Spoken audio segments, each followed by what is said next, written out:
ನಮಸ್ಕಾರ ರಿವ್ಯೂ ಚಾನಲ್ಗೆ ಸ್ವಾಗತ. ನಾನು ಸೌಖ್ಯ ಗಾಂವ್ಕರ್. ರಾಮ ಮಂದಿರ ಪ್ರಾಣ ಪ್ರತಿಷ್ಠಾಪನೆ ಕಾರ್ಯಕ್ರಮದ ಬಳಿಕ ಕಾಂಗ್ರೆಸ್ ಪಕ್ಷಕ್ಕೆ ಆಗಿರುವ ನಷ್ಟ ಎಷ್ಟು, ರಾಜಕೀಯವಾಗಿ ಎಷ್ಟು ದೊಡ್ಡ ಸಮಸ್ಯೆ ಆಗಿದೆ ಅನ್ನೋದನ್ನ ಪ್ರಬಲ ನಾಯಕನೇ ಬಿಚ್ಚಿಟ್ಟಿರೋದೀಗ. ಮತ್ತು 24ರ ಫಲಿತಾಂಶ ಏನಾಗತ್ತೆ ಅನ್ನೋದನ್ನು ಕೂಡ ಕಾಂಗ್ರೆಸ್ ನಾಯಕ ತನ್ನ ಗ್ರೌಂಡ್ ರಿಪೋರ್ಟ್ ಆಧಾರದಲ್ಲಿ ತಿಳಿಸಿದ್ದಾರೆ. ಅದು ಈಗ ಸಂಚಲನ ಸೃಷ್ಟಿ ಮಾಡಿದೆ. ಮತ್ತೊಂದು ಕಡೆ ರಾಹುಲ್ ಗಾಂಧಿಯವರ ಭಾರತ್ ನ್ಯಾಯ್ ಯಾತ್ರೆ ನಡುವೆ ನಡೀತಾ ಇರುವಂತಹ ಜಟಾಪಟಿ ಕೂಡ ಗಮನ ಸೆಳೀತಾ ಇದೆ. ಮಾಹಿತಿ ಮುಂದೆ ಇಡ್ತಾ ಇದೀವಿ. ಮಿಸ್ ಮಾಡಿದ್ರೆ ನಮ್ಮ ಚಾನಲ್ನ ಸಬ್ಸ್ಕ್ರೈಬ್ ಮಾಡಿ, ಹಾಗೆ ನಿಮ್ಮ ಅಭಿಪ್ರಾಯ ಕಮೆಂಟ್ ಮಾಡಿ ತಿಳಿಸಿ. ಎಸ್ ವೀಕ್ಷಕರೇ, ಮೊದಲನೇದಾಗಿ ರಾಮ ಮಂದಿರ ಪ್ರಾಣ ಪ್ರತಿಷ್ಠಾಪನೆ. ಈ 24ರ ಚುನಾವಣೆ ಮೇಲೆ ರಾಮ ಮಂದಿರದ ಪರಿಣಾಮ ಅತಿ ದೊಡ್ಡ ಪ್ರಮಾಣದಲ್ಲಿ ಆಗತ್ತೆ ಅನ್ನೋ ಚರ್ಚೆ ಅಲ್ವಾ ಈಗ ಜೋರಾಗಿರೋದು. ಈ ಹೊತ್ತಲ್ಲಿ ಶಶಿ ತರೂರ್, ಕಾಂಗ್ರೆಸ್ನ ಒಬ್ಬ ಬುದ್ಧಿವಂತ ರಾಜಕಾರಣಿ ಅಂತಾನೆ ಕರೆಸ್ಕೊಳ್ಳುವಂತಹ ಶಶಿ ತರೂರ್ ಅವರು ತಮ್ಮ ರಿಪೋರ್ಟ್ ಅನ್ನು ಇಟ್ಟಿದ್ದಾರೆ. ಸಂವಾದ ಕಾರ್ಯಕ್ರಮವೊಂದರಲ್ಲಿ ರಾಮ ಮಂದಿರ ಬಗ್ಗೆ ಮಾತಾಡ್ತಾರೆ, ಟೀಕೆ ಮಾಡ್ತಾರೆ. ಈ ರೀತಿ ನಡೆದಿದ್ದು ಯಾವತ್ತೂ ನೋಡೇ ಇಲ್ಲ. ಒಬ್ಬ ಪುರೋಹಿತನಲ್ಲದಂತಹ ವ್ಯಕ್ತಿ ಯಾವುದೇ ಪ್ರಮುಖ ಧಾರ್ಮಿಕ ಕಾರ್ಯಕ್ರಮದಲ್ಲಿ ಇಷ್ಟು ತೊಡಗಿಸ್ಕೊಂಡಿದ್ದನ್ನ, ಅದು ಪ್ರಧಾನಿಯಾಗಿ ಅಥವಾ ಪ್ರಮುಖ ಸ್ಥಾನಮಾನದಲ್ಲಿ ಇದ್ದುಕೊಂಡು ಈ ರೀತಿ ನಡ್ಕೊಂಡಿದ್ದನ್ನು ನೋಡೇ ಇಲ್ಲ ನಾನು ಅಂತ ಹೇಳ್ತಾರೆ. ಜೊತೆಗೆ ಒಂದು ಪೊಲಿಟಿಕಲ್ ಪಾರ್ಟಿಯಾಗಿ ನಾವು ತುಂಬಾನೇ ತೊಂದರೆಗೊಳಗಾಗಿದ್ದೀವಿ. ಮೋದಿ ಅವರ ಈ ಇನ್ವಾಲ್ವ್ಮೆಂಟ್ ಇಂದ ಪ್ರಾಣ ಪ್ರತಿಷ್ಠಾಪನೆಯಲ್ಲಿ ಅವರು ದೊಡ್ಡ ಪಾತ್ರವನ್ನು ಪ್ಲೇ ಮಾಡಿದ್ರ ಪರಿಣಾಮ ನಾವು ತುಂಬಾ ಸಮಸ್ಯೆಗೀಡಾಗಿದ್ದೀವಿ ಅನ್ನುವ ಅವರ ಸ್ಟೇಟ್ಮೆಂಟ್ ಅನ್ನ ನೀವು ಕೇಳಿಸ್ಕೊಳ್ಬಹುದು. We were deeply troubled by the Prime Minister's very prominent role in the Prana Pratishtha. Congress ಅಂತರ ಕಾಯ್ದುಕೊಳ್ತು, ಬಿಜೆಪಿ RSS ಕಾರ್ಯಕ್ರಮ ಅಂತ ಹೇಳ್ತು.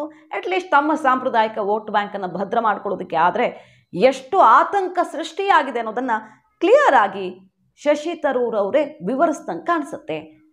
ರಾಮ ಮಂದಿರದ ಎಫೆಕ್ಟ್, ಅದರ ಜೊತೆಗೆ ಈ 24ರ ಚುನಾವಣೆ ಫಲಿತಾಂಶ ಏನಾಗುತ್ತೆ ಅನ್ನೋದನ್ನು ಕೂಡ ಅವರು ಹೇಳಿದಿರೋದು.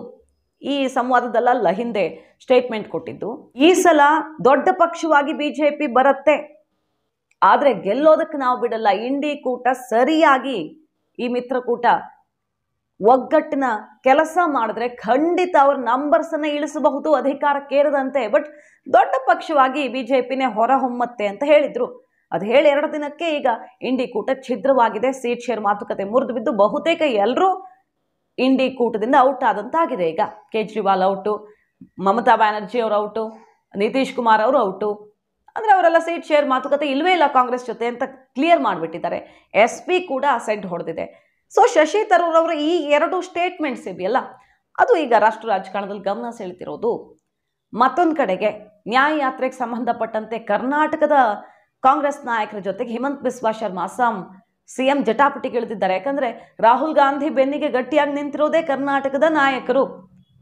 ಸಿದ್ದರಾಮಯ್ಯನವ್ರ ಜೊತೆಗೆ ಜಟಾಪಟಿ ಆಯಿತು. ನಾವು ರಿಪೋರ್ಟ್ ಮಾಡಿದ್ವಿ, 50,000 ಜನರನ್ನು ತಡೆದಿದ್ದೀರಿ ಅಂತ ಹೇಳಿದ್ದಕ್ಕೆ 50,000 ಜನನ ಎಲ್ಲಿ, ನೀವು ಪೋಸ್ಟ್ ಮಾಡಿರೋ ವಿಡಿಯೋದಲ್ಲೇ ಹುಡುಕೊಡಿ, ನಮಗೆ 2,000 ಜನನೂ ಸೇರಿಲ್ಲ ಒಂದು ಸ್ಪಾಟಲ್ಲಿ ಅಂತ ಜಟಾಪಟಿ ಆಯಿತು. ಪ್ರಿಯಾಂಕ್ ಖರ್ಗೆ ಅವರ ಅಖಾಡಕ್ಕೆ ಇಳಿದಿದ್ದಾರೆ.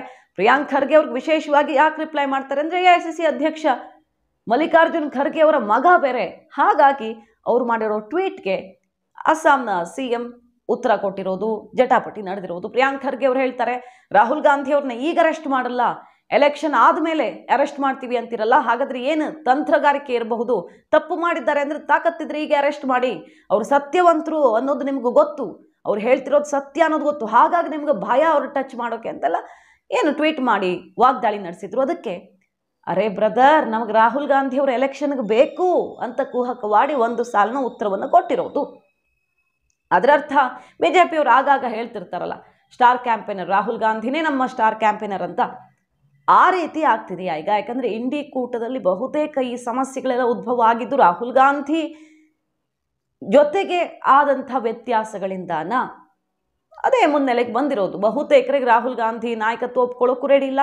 ಬಿಗ್ ಬ್ರದರ್ ಆಗಿ ಇಂಡಿ ಕೂಟದಲ್ಲಿ ನೀವು ಹೇಳಿದ್ದೆಲ್ಲ ಕೇಳಬೇಕು ಅಂದ್ರೆ ಅದಕ್ಕೆ ರೆಡಿ ಇಲ್ಲ ಅಂತ ಕ್ಲಿಯರ್ ಆಗಿ ಹೇಳಿದ್ರು. ಸೀಟ್ ಶೇರ್ ಮಾತುಕತೆಗಿಳಿದಾಗ ಅಲ್ಲೂ ಕೂಡ ಒಮ್ಮತ ಮೂಡದೆ ಈ ರೀತಿ ಆಗಿರೋದು. ಹಾಗೆ ಶಶಿ ತರೂರ್ ಅವರ ಮಾತು, ಅವ್ರು ಏನು ಹೇಳಿದ್ರು, ಈ ಬೆಳವಣಿಗೆಯಿಂದ ನಮಗೆ ತುಂಬಾ ಟ್ರಬಲ್ ಆಗಿದೆ ಅಂತ. ಸೊ ಮೋದಿ ಕೌಂಟರ್ ಮಾಡುವಂಥ ಲೀಡರ್ಶಿಪ್ ಇಲ್ಲ ಅನ್ನೋ ರೀತಿಯ ಏನೋ ಒಂದು ಕೊರತೆ ಕಾಡ್ತಿದೆ, ನಮಗೆ ತುಂಬಾ ತೊಂದರೆ ಆಗಿದೆ ಅಂತಲ್ವಾ ಅವ್ರ ಮಾತನ್ನ ಅರ್ಥ. ಅದನ್ನೇ ಇಲ್ಲಿ ಹಿಮಂತ್ ಬಿಸ್ವಾ ಶರ್ಮಾ ಅವರು ಖರ್ಗೆ ಅವರ ಟ್ವೀಟ್ಗೆ ಉತ್ತರವಾಗಿ ಕೊಟ್ಟಿರೋದಾ? ರಾಹುಲ್ ಗಾಂಧಿಯವರು ಇರಬೇಕು, ಇದ್ದಷ್ಟು ನಮಗೆ ಲಾಭ ಅಂತ ಒಂದೇ ಸಾಲಿನಲ್ಲಿ ಅವರು ಕೊಟ್ಟಿರುವ ಉತ್ತರದ ಸುತ್ತ ಈಗ ಸೋಷಿಯಲ್ ಮೀಡಿಯಾದಲ್ಲಿ ಚರ್ಚೆ ಶುರುವಾಗಿದೆ. ಮಾಹಿತಿ ನಿಮ್ಗೆ ಇಷ್ಟ ಆಗಿದ್ರೆ ಮಿಸ್ ಮಾಡಿದ್ರೆ ನಮ್ಮ ಚಾನಲ್ನ ಸಬ್ಸ್ಕ್ರೈಬ್ ಮಾಡಿ, ಹಾಗೆ ನಿಮ್ಮ ಅಭಿಪ್ರಾಯ ಕಮೆಂಟ್ ಮಾಡಿ ತಿಳಿಸಿ. Thank you.